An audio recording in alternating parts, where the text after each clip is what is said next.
আসসালামু আলাইকুম। আমি মোহাম্মদ সাইদ। আজকে আমরা দেখব কিভাবে একটি মাইক্রোটিক রাউটার কনফিগার করা হয়। আ এই রাউটারটি হলো একটি ইন্টেলিজেন্ট রাউটার যেটা দিয়ে সাধারণত রাউটিং করা যায়।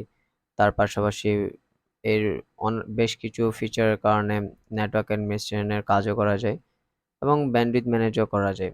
আইএসপি, আইএসজি অথবা বিভিন্ন কর্পোরেট প্রতিষ্ঠানে এটি ব্যবহার করে লোড ব্যালেন্স করে রিডান্ডেন্ট এটসেট্রা, এটসেট্রা কাজ করে থাকে। সো আমরা এটা দেখব কিভাবে কনফিগার করতে হয়। আমার মাইক্রোটিকটা এই সাধারণত এই আ শেপের হয়ে থাকে বা এই ডায়াগ্রামের হয়ে থাকে। সো আমরা প্রথমত আমাদের যে আইএসপি থেকে যে কেবলটা প্রোভাইড করছে সেটা আমার এখানে মাইক্রোটিক যে রাউটার আছে সেখানকার ইথার 1 বা ইথারনেট 1 লেখা থাকে সেখানে আমরা ইনসার্ট করব। দেন আমি আমার পিসি বা ল্যাপটপের আ কেবল যেটা সেটা আমি ইথার 2 বা 3, 4 যেকোনো একটাতে ইনসার্ট করতে পারি। দেন এটার আ আমার কনফিগার করার জন্য আমাকে একটা উইনবক্স সফটওয়্যার লাগবে। সেটা আমরা Google বা বিভিন্ন Chrome ব্রাউজার থেকে ডাউনলোড করে নিতে পারি।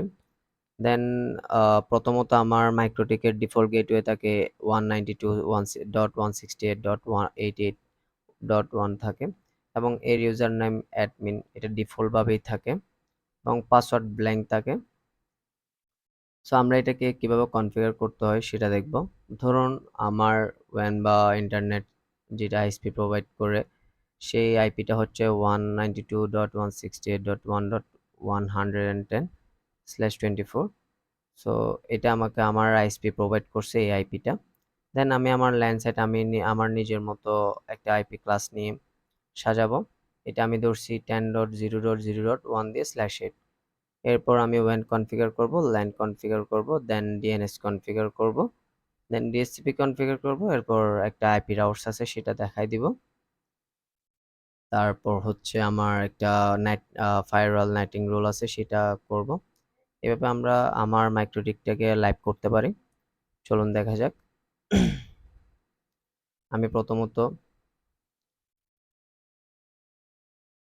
দেখুন আমি আমার উইনবক্স সফটওয়্যারটি ওপেন করলাম। দেন আমার এখানে ম্যাক অ্যাড্রেস যেটা আমার মাইক্রোটিকের ম্যাক অ্যাড্রেস আছে সেটাকে আমি সিলেক্ট করব। দেন এটাতে আমি এন্টার করব।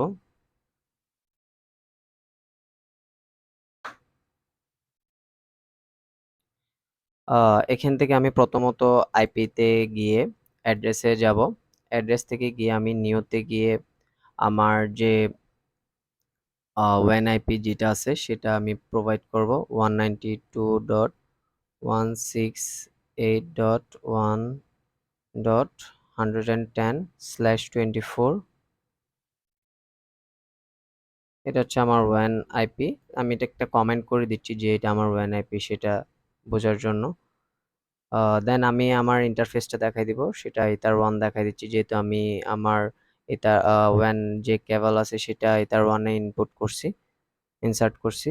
সো এটা দেখাচ্ছি। এপ্লাই দিব। আমার নেটওয়ার্ক অ্যাড্রেসটা চলে আসছে। দেন ওকে। এরপর আমি আমার লাইন সাইটটা কনফিগার করব। আমি এখানে একটা কমেন্ট করে দিচ্ছি। দেন আমি আমার ল্যান আইপি নিচ্ছি 0.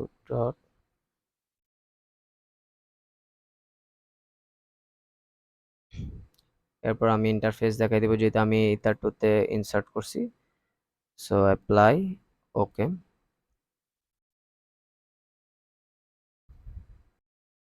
এখানে আরেকটা বিষয় আপনারা দেখবেন আমার এখানে কিন্তু এখনো কোনো নেট কানেকশন নাই। সো আমার এটা কনফিগার করার পর সেখানে নেট কানেকশন চলে আসবে। এরপর আমি করব হচ্ছে ডিএনএস কনফিগার। দেন এখানে আইপি থেকে আমি ডিএনএস এ যাব। আমি এখানে গুগলের ডিএনএসটা নিচ্ছি। Apply okay. এরপর আমি যাব ডিএসসিপি সেটআপে। এখানে আইপি থেকে ডিএসসিপি সার্ভার সেটআপ করার জন্য আমি এখান থেকে ডিএইচসিপি সেটআপ যাব। দেন যেহেতু আমার ডিএইচসিপি পাবে আমার ল্যান থেকে, সো আমি এখানে ইথার 2 দেখাই দিব। Then next, next, next, next, next, তারপর নেক্সট। আমার ডিএইচসিপি সেটআপ হয়ে গেল। এরপর আমার হচ্ছে রাউটস দেখাই দিব। রাউটসটাও তাও সেম আইপি থেকে রাউটসে গিয়ে নিউ ক্লিক করব। দেন আমার এখানে ওয়ান আইপির যে গেটওয়েটা আছে সেটা প্রোভাইড করব, 192.168.1.1। অ্যাপ্লাই, ওকে। এরপর আমি আইপি থেকে ফায়ারওয়ালটা কনফিগার করব। ফায়ারওয়াল নেটের এখানে নেট থেকে নিউতে যাব। নিউতে গিয়ে আমার জেনারেল ঠিক থাকবে, অ্যাকশনে গিয়ে জাস্ট মাস্কারেটটা অ্যাপ্লাই করে ওকে। এতটুকুতে আমার আপাতত কাজ যতটুকু আছে সেটা শেষ হইলো। এখন আশা করি আমার নেটটা চলে আসবে।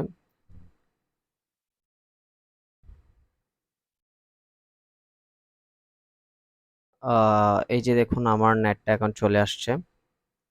আমার আগে যে সিম্বল ছিল নো সিগন্যালের, সেই সিম্বল থেকে এখন আমার ইন্টারনেট অ্যাক্সেসটা চলে আসছে। তো আমরা এভাবে আমার একটা মাইক্রোটিককে লাইভ কনফিগার করতে পারি। ধন্যবাদ। আসসালামু আলাইকুম।